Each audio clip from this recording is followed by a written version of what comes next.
در جماعت دهات داغستانی ناحیه شمس‌الدین شاهین در دامنه کوه امام عسکر آخرهای ماه ایول ساکنان انا همین طور سرگرم کارهای صحرایی میباشند. این زمین‌ها را خواجگی دهقانی به نام نوربای استفاده می‌نمایند.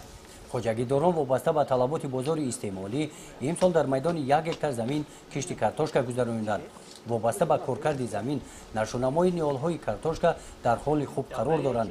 اقلیم این منطقه هوای معتدل و خاک حاصلخیزش با پرورش کارتوشکا مطابق میباشد. ساکنان فایده آن را دیدند. همین است که در این ناحیه سالهای آخر مساحت زمین کشت کارتوشکا زیاد گشته است. در داغستان همه حولی‌ها با اینجا مانند کارتوشکا دارند. حاصل کارتوشکا ماه август جمع‌آوری کرده می شود. از روی نشانه‌ها گل و انکشاف نهال کارتوشکا خواجگیداران باوری دارند که امسال حاصل خوب به دست می‌آورند. در پرورش کارتوشکا و دیگر محصولات‌های این خواجگی و رشد ساحه کارتوشکا پروری در این ناحیه شعبه اگنتی مهنت و شغل اهالی در ناحیه شمس‌الدین شاهین سهم ارزنده گذاشته است. در اساس برنامه وزارت مملکت امروز کارتوشکای تخمی از دولت روسیه برای این ناحیه مدرسه شد و این خواجگی دهقانی قلمرو ناحیه کارتوشکا دستان را کوریدند.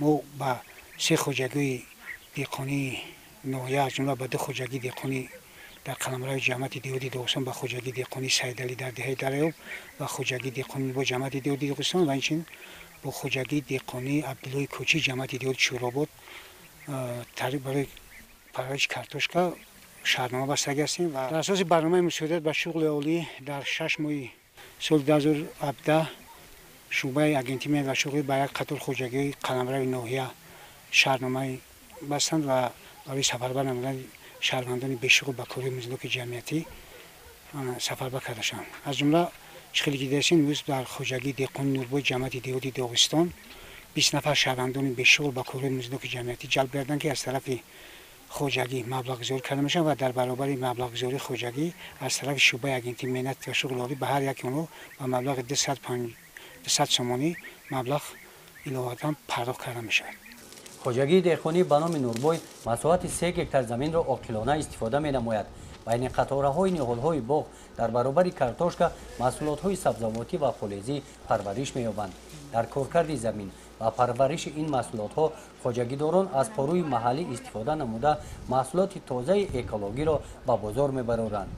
در جماعت دهات داغستان ساکنان به شغل کشاورزی جلب کرده شده با استفاده ثمرناک زمین و استحصال محصولات‌های تازه اکولوژی در تامین امنیت آذوقه‌واری مملکت سهم ارزنده خود را می‌گذارند.